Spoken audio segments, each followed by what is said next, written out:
we proudly cast our 79 votes for President Donald J. Trump. And J.D. Vance.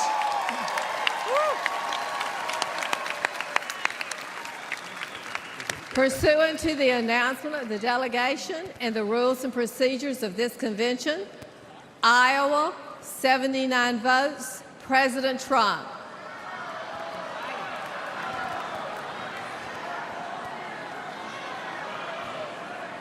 America, Samoa, 9 delegates. Talofa teleman mato tunu pele America Samoa, where our motto is God is first. Therefore, Madam Secretary, American Samoa proudly and with all our hearts cast our vote in favor of our next president, Donald J. Trump. American Samoa! Talumai! Talumai! Hey! Hey! Hey! Pursuant to the announcement of the delegation and the rules and procedures of this convention, America Samoa, 9 votes, President Trump. Wisconsin, 41 delegates.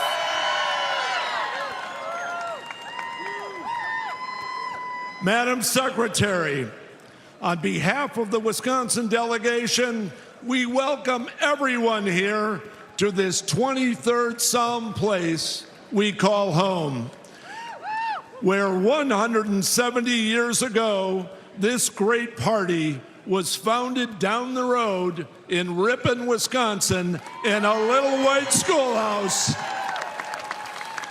Madam Secretary, the great state of Wisconsin proudly casts all of its 41 votes for Donald J. Trump.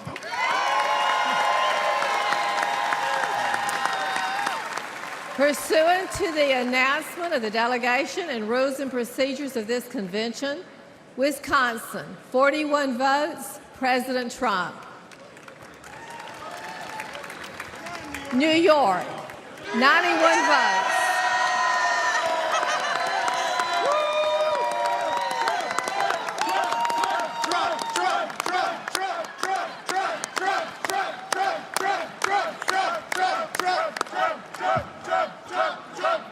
President Donald J. Trump will always be a New Yorker, and New York will always love President Donald J. Trump.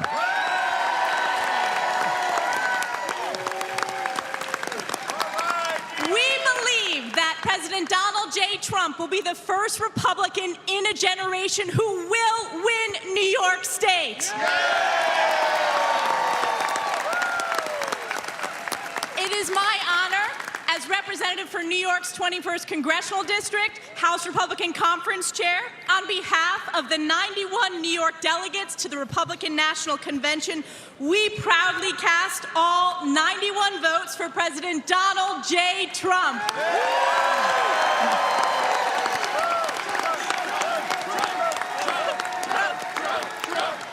Pursuant to the announcement of the delegation and the rules and procedures of this convention, New York, 91 votes, President Trump.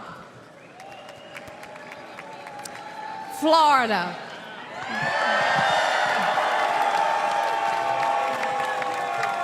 Florida, 125 delegates. Madam Secretary, and everybody in this great city,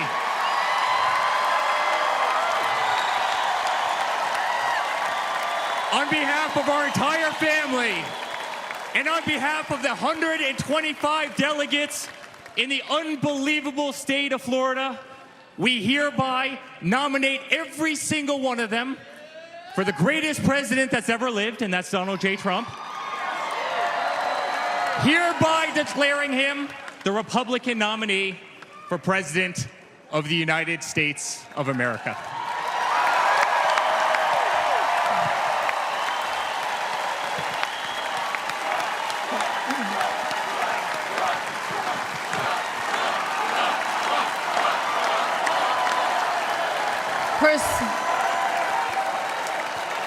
Pursuant to the announcement of the delegation and the rules and procedures of this convention, Florida, 125 votes, President Trump.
A celebration to last about the year. So bring your good time and your laughter too. We gonna celebrate your party with you. Come on, celebration.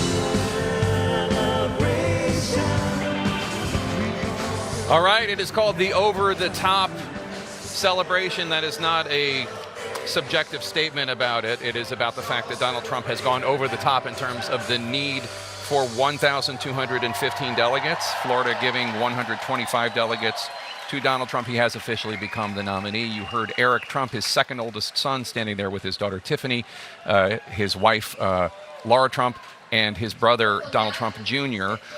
Giving Florida's delegates to Donald Trump. He is now officially the official Republican nominee.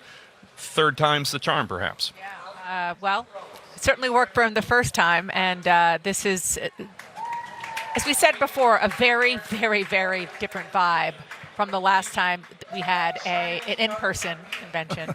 2020 was different for a whole. Let's go to Caitlin Collins right now, who's on the floor. Caitlin? Yeah, Jake, thank you. I'm here with Donald Trump Jr. Obviously, he was just talking about how his dad picked his selection for Vice President, Senator J.D. Vance. But how's your dad doing overall since Saturday night? He's doing well. I mean, it obviously was a pretty somber moment. I was with my kids on a Saturday evening, and I get this news that he's been shot, but I couldn't get a hold of anyone. He was in lockdown at the hospital. It took about 90 minutes, so that was a long time. 90 minutes where you could talk to him? Before I could speak to him and really know what was going on. And when I did, he was, there was some shock, but a lot of resolve. He was joking about it and talking about it in a way that only my father could do. But it was just that moment when he stood up after being shot at and just showed resolve to keep fighting for this country. That was everything for me. I just literally told him, I go, "You're the biggest badass I know."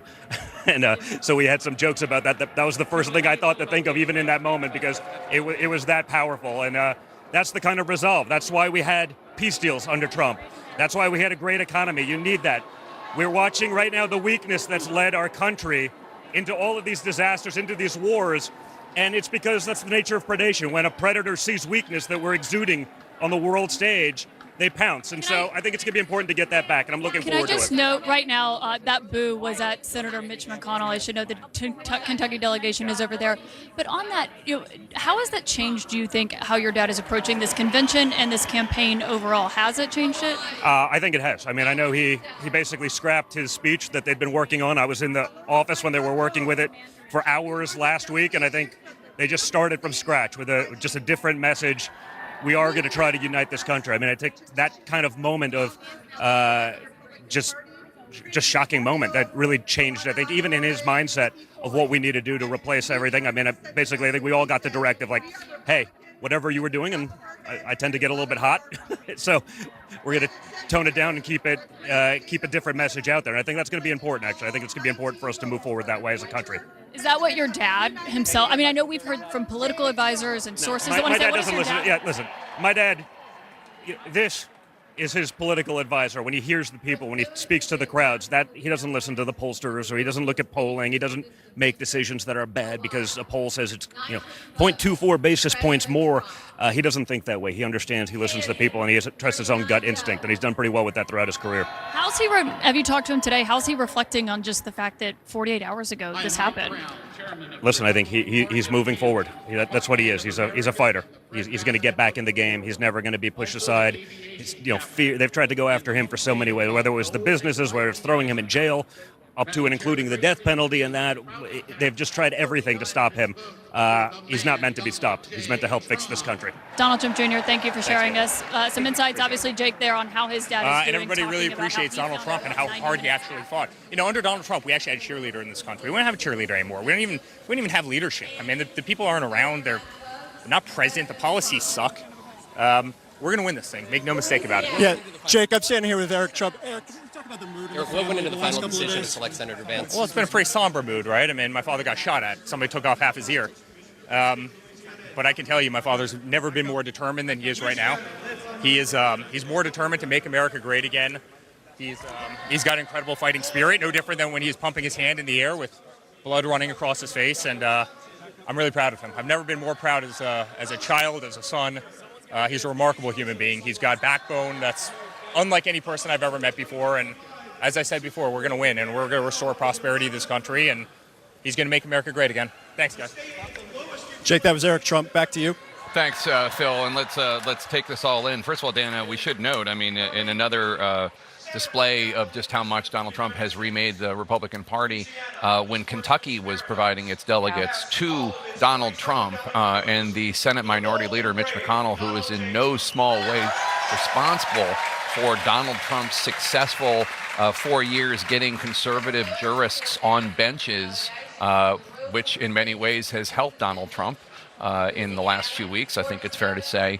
He was resoundingly booed by the crowd here. Again, this is a Republican Party that has been completely remade and refashioned into the Trump Republican Party. And that was, I mean, quite a moment. Not only jurists on the bench, across the federal bench, but he almost physically put his body between Barack Obama and the nominee that he felt that he could put on the bench, and McConnell blocked it. And as a result of that, Donald Trump got 3 Supreme Court justices on the highest court in the land.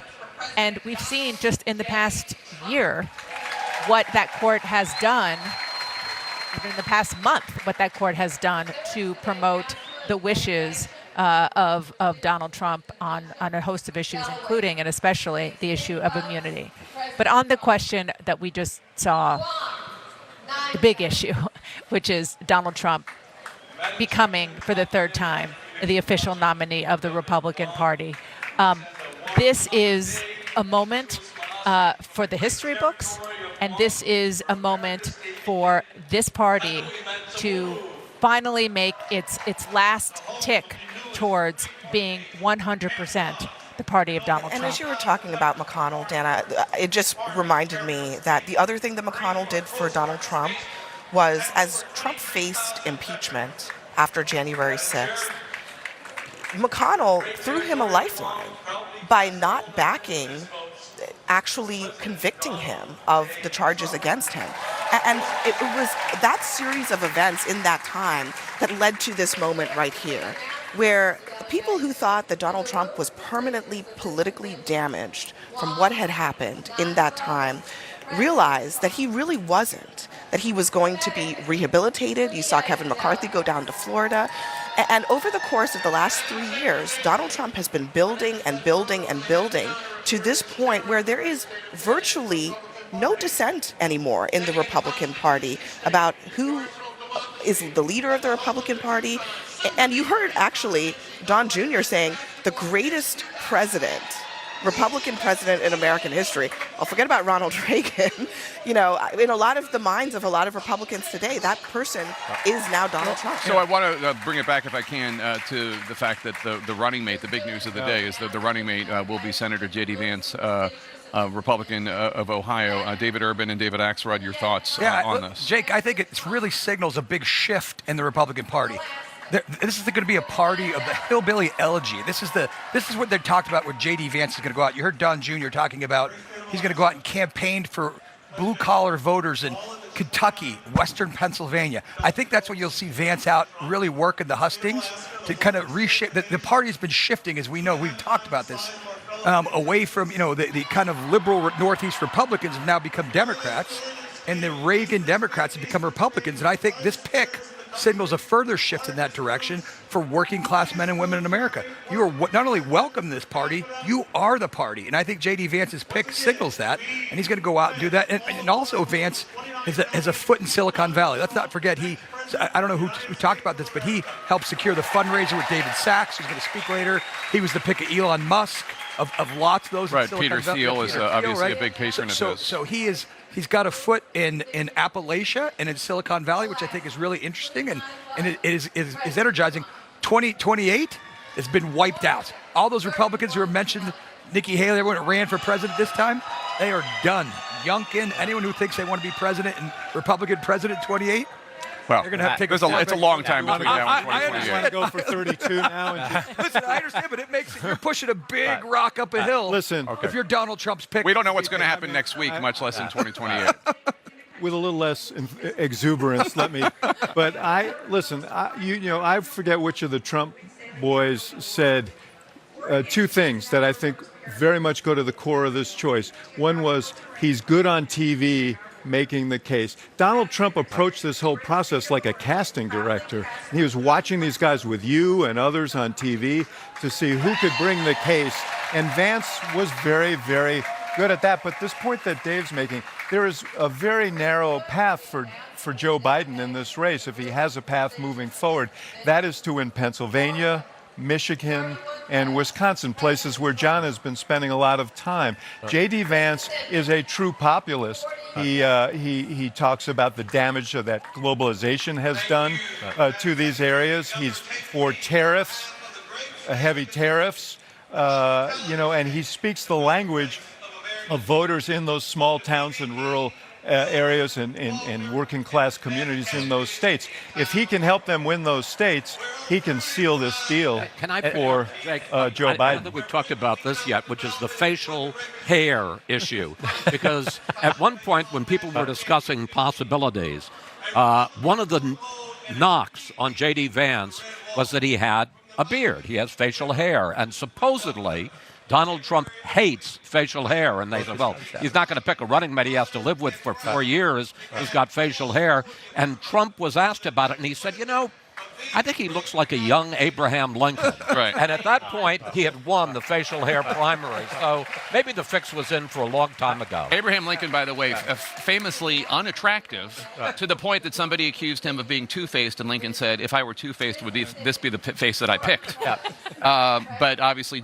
very good, Abraham Lincoln. Well, thank you so much. I appreciate it. Abraham Lincoln might also be on a list of other people's lists of greatest American presidents. Right. But look, to David's point about J.D. Vance, I think it is interesting that he can go into those working class neighborhoods. That is his M.O. That is more proof of how this Republican Party, this is my 19th presidential convention, 21 if you count the Reform Party conventions. This is a populist Republican Party. Sure. This is not Ronald Reagan's party anymore. It's not George W. Bush's party anymore. This is Donald Trump's party, and this is a populist Republican Party that is not the free trade party of the old and not that Ukraine hasn't come up yet. It's not the where do we stand on the world stage Republican Party. It is a new Republican Party, number one. I also want to say one other thing that hasn't been mentioned and will not be the story by the end of the day. But a challenge when you have the convention is who wins the narrative. Do the Republicans dominate their narrative, or do the Democrats take things that happen here and turn them into a story? The first words at Donald Trump's convention were spoken by Michael Whatley, an election denier, a Stop the Steal guy. His nomination was seconded by Mike McDonald, the chairman of the Nevada Republican Party, who is under state indictment for the fake elector scheme. J.D. Vance also played, not to the degree they did, played with the whole idea of Mike Pence should have allowed the debate about fake electors on the floor of the United States Congress. It would have been good for the country. Yeah, he wasn't a senator at the time. Yeah, right, but he should have allowed that debate. And so, again, the Republicans watching are going to say, oh, please, John, let it go. Well, I would let it go if they would let it go. If they would say, sorry, we got caught up in the heat of the moment. We're so in love with Donald Trump. We've said the election was stolen, but this new Trump Republican Party, this is a populist Republican Party, is also dominated by people who deny the basic facts and math of the 2020 election to this day. Well, and also J.D. Vance is no Mike Pence at the end of the day, if we are sticking with what you are talking about here, because the role that Mike Pence played on January 6th was central to the outcome ultimately, which is, Joe Biden rightfully in the White House. And this is, kind of pulling together, watching Mitch McConnell be booed.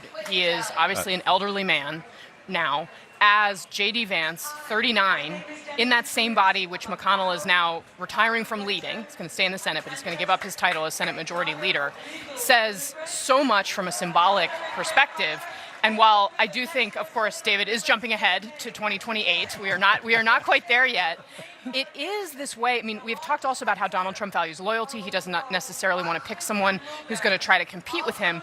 But what he is doing is making a decision here that says, I am going to choose the people who are going to be at the forefront here. It is going to be me who decides those things. And he seems to be willing to take this risk here. Because this, on the one hand, and we heard Donald Trump Jr. down on the floor there say, well, my dad told me, he goes, I can get kind of hot. Trump Jr. says this about himself. My dad told me, we got to cool it down because obviously the rhetoric is what it is. So that's what's coming from the family.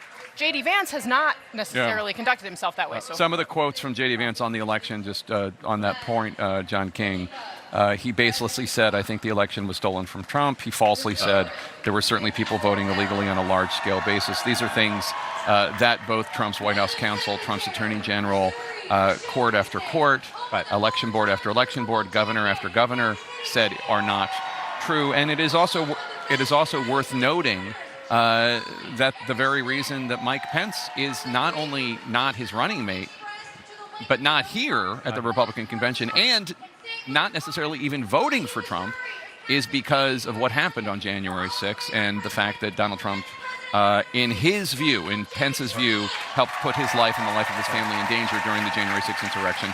Now that Donald Trump is officially a three-time Republican presidential nominee, we expect his newly announced running mate, Senator J.D. Vance, to be nominated soon. There's much more ahead as our convention coverage continues. For votes, President Trump.